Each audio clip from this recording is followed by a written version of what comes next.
Donald Trump ఇరాన్పై యుద్ధము ప్రకటించాడు. ఈ వార్త మీరు వినే ఉంటారు.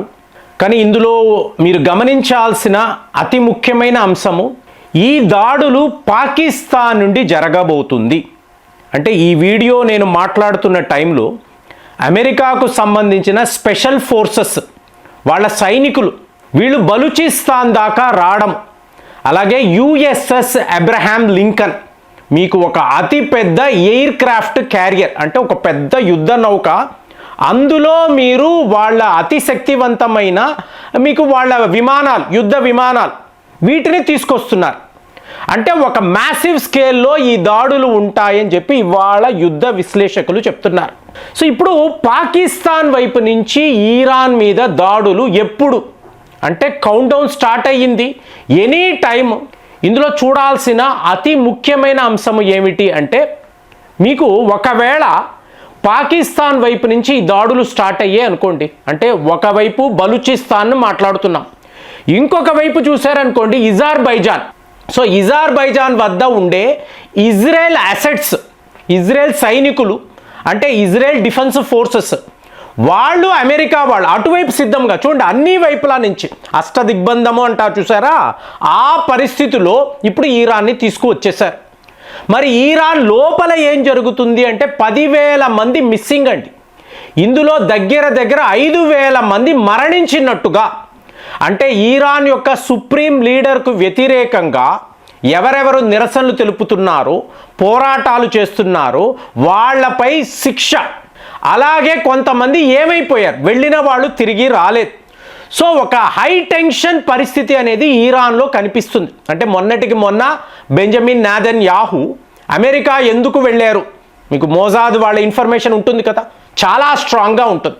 సో వాళ్ళు వెళ్ళారు, ఇరాన్లో ఒక ఇన్స్టెబిలిటీ క్రియేట్ చేశారు, వాళ్ళ సుప్రీం లీడర్ని పదవి నుంచి తీసేయాలి. ఇది ఎప్పుడూ కూడా అమెరికా వాళ్ళు చేసే ఒక మోడస్ ఆపరెండిలో రొటీన్ వ్యవహారం అండి. వెనుజులా అన్నారు, వెనుజులా సైనికులు రెడీగా ఉండొచ్చు, కానీ మీ నాయకుడినే వాళ్ళు ఎత్తుకొచ్చేసారు అనుకోండి, మదూరో. సో ఇతను అమెరికా జైల్లో ఉన్నాడు, ఏమీ చేయలేరు. సో ఇప్పుడు ఇరాన్లో కూడా ఇదే పరిస్థితి. అంటే ఇరాన్లో వీళ్ళ సుప్రీం లీడర్ కామియాని ఉన్నాడు చూసారా, ఇతన్ని వీళ్ళు ఎత్తుకురాడాలు ఏం చేయరండి, లేపేస్తారు అంతే. సో సుప్రీం లీడర్ లేడు, ఆటోమేటిక్గా నెక్స్ట్ ఎవరు ఉన్నారో వాళ్ళు అమెరికాకు సపోర్ట్గానే ఉంటారు. ఈ ఏర్పాట్లంతా ఆల్రెడీ ఇది వీళ్ళు రొటీన్గా ప్రపంచ స్థాయిలో చేసే పనే ఇరాన్లో కూడా ఇవాళ చెయ్యబోతున్నారు. ఇప్పుడు మనము చూడాల్సింది ఏంటంటే మన టేక్అవేస్, భారత్ ఇందులో ఎలాగ ఇన్వాల్వ్ అయి ఉంది. ఎస్ జయశంకర్ గారు ఆల్రెడీ మీకు ఒక స్టేట్మెంట్ అఫీషియల్గా ఇచ్చేశారు.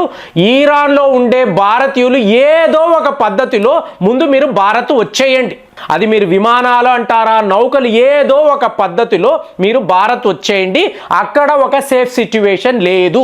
సో ఎప్పుడైతే ఇది చెప్తున్నామో అక్కడ యుద్ధ వాతావరణం, అంటే వార్ రెడీ. మీకు ఇరాన్ అనండి, అమెరికా, ఇజ్రాయెల్, వీళ్ళు ఒక యుద్ధములో ఇప్పుడు ఇన్వాల్వ్ అయి ఉన్నారు, మనము అక్కడ ఉంటే సేఫ్ కాదు. ఇది జయశంకర్ గారు మన భారతీయులను ఉద్దేశించి ఇచ్చిన ఒక స్టేట్మెంట్.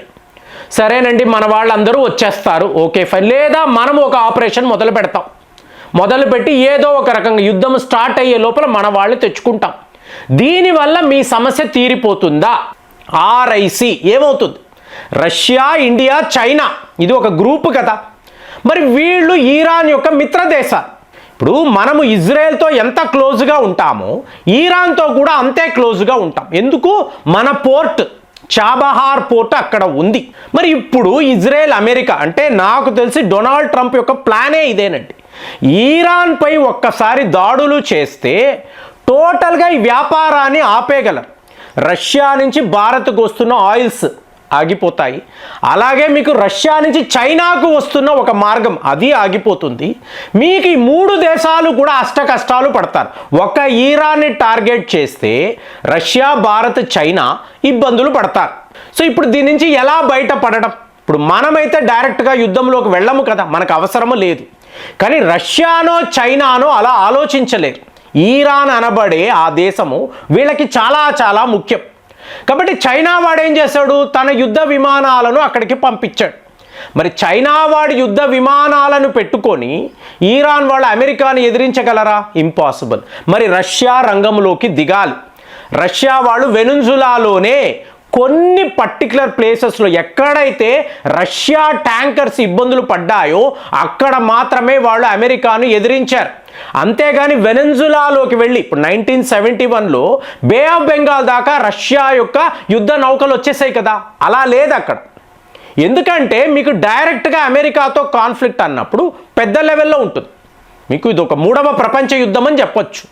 సో అది జరగకూడదు. అమెరికా వాళ్ళు అదే కోరుకుంటున్నారు, రష్యా వాళ్ళు అదే కోరుకుంటున్నారు. మరి ఇప్పుడు ఈరాన్ అన్నారు అనుకోండి, ఒక ఆఫ్ఘనిస్తాను, ఒక ఇరాక్, ఈ 2 దేశాలను కలిపారనుకోండి, అంత పెద్దది. మరి ఆఫ్ఘనిస్తాన్లో ఈ వార్ ఆన్ టెర్రర్ 20 ఏళ్ల పాటు గడిచింది కదా, 20 ఇయర్స్ వీళ్ళు చేశారు, ఏం సాధించగలిగారు? మరి అలాగే ఈరాన్తో వీళ్ళు చేస్తారా? ఇంపాసిబుల్. ఇప్పుడు సుప్రీం లీడర్ని లేపేయడము, నెక్స్ట్ ఎవరైతే ఉన్నారో వాళ్ళు ఈరాన్ యొక్క ప్రెసిడెంట్గా చేయడము, అమెరికా పాలన, అమెరికా ఇజ్రాయెల్ ఈరాన్ని కంట్రోల్ చేస్తారు. అక్కడ ఉండే ఆయిల్స్ అంతా కూడా ఈజీ కదండి. ఇప్పుడు భారత్కి ప్రపోజల్ పెడతారు, ఎలాగైతే వెనెజులా ఉందో అలాగే దగ్గర కదా, సో మొత్తం ఈరాన్ ఆయిల్స్ మీరు కొనుక్కోండి. కానీ ఏంటి, డిస్కౌంటెడ్ ఆయిల్స్ రాదు. ఇప్పుడు ఈరాన్తో మనం ఆయిల్స్ కొనుక్కుంటున్నాం అనుకో, డిస్కౌంటెడ్, మన ఇండియన్ రూపీలోనే వాళ్ళు డబ్బులు కూడా తీసుకుంటారు. అదే అమెరికా వాడు ఒప్పుకోడు కదా, $1 అంటాడు, ఇంత ధర అంటాడు, కొనుక్కో, మన మీద ఒత్తిడి. మనము ఒకవేళ నో అన్నాము అనుకోండి, ఈ పాత ఏదైతే ఉందో సూయజ్ కెనాల్, సో దీనిని ఆపేస్తాడు. సో రష్యా ఓడలు భారత్ దాకా రాలేవు. మళ్ళీ మీరు ఆర్కిటిక్ సర్కిల్ అంటే వ్లాడివోస్టాక్ నుంచి చెన్నై దాకా రావడము అంటే మన ఖర్చులు ఎక్కువ కదండి, ఫ్రైట్ ఎక్కువ, అలాగే డీజిల్ అనండి, ఇదంతా కూడా మీకు వింటర్స్ కదా, మొత్తం మీకు ఆర్కిటిక్ సర్కిల్ అంతా గడ్డగట్టేస్తుంది. సో ఇప్పుడు ఈ పరిస్థితుల్లో మనల్ని ఇబ్బంది పెట్టారు, మనల్ని కాదు, రష్యా, చైనా, భారత్, మీకు international north south transport corridor అంటారు, దీనినే ఆపేసే ప్లాన్లో డొనాల్డ్ ట్రంప్ ఉన్నాడు. ఇప్పుడు ఇజ్రాయెల్ వాళ్ళు ఏం చెయ్యలేరు. అందుకని ఇజ్రాయెల్ వాళ్ళు మనల్ని శత్రువుగా చూస్తారా? ఇంపాసిబుల్ కదా. 78,300 కోట్ల రూపాయలు ఇవాళ జాయింట్ వెంచర్ అండి భారత్కి ఇజ్రాయెల్ మధ్య. చూడండి ఇది ఎలా ఉంది అంటే, కనెక్టింగ్ ద డాట్స్ చూస్తే మీకు అమెరికా వాడి యొక్క పై చేయి, I am the super power, so నన్ను మించి ఇక్కడ ప్రపంచంలో ఏది జరగకూడదు అంటే ఒక్కసారిగా బ్రిక్స్ గ్రూప్ ఆగిపోయింది కదా. సో ఒకే దెబ్బతో దీన్ని ఎలా ఆపాలి, ఈ ప్లాన్లోనే డొనాల్డ్ ట్రంప్ ఇదంతా చేస్తున్నాడు. అతను అంటే నాదే పై చేయి, నన్ను ఎవరు ఎదిరించకూడదు. మోదీ గారు ఒక ఫోన్ కాల్ చేయడం లేదు, మీరు రండి అంటే వెళ్ళడం లేదు, అతనితో మాట్లాడడానికే ఈయన ఇష్టపడడం లేదు. అలాంటప్పుడు మనల్ని లొంగ తీసుకోవాలి అంటే ఇదంతా చెయ్యాలి, ఈ వ్యూహం అంతా రచించాలి. కానీ ఇక్కడ ఎదురుగా ఉన్న దేశము ఈరాన్. సో వాళ్ళ వద్ద ఇవాళ ఎన్ని అణు అస్త్రాలు ఉన్నాయి, ఎలాంటి డ్రోన్స్ ఉన్నాయి, ఎలాంటి హైపర్సానిక్ మిసైల్స్ ఉన్నాయి, రష్యా టెక్నాలజీ కదండి. సో ఈరాన్ని మీరు ఆషామాషిగా తీసుకోలేరు. ఇదేదో ఒక ఆఫ్ఘనిస్తాన్ లేదా ఒక పాకిస్తాన్ అలా కాదండి.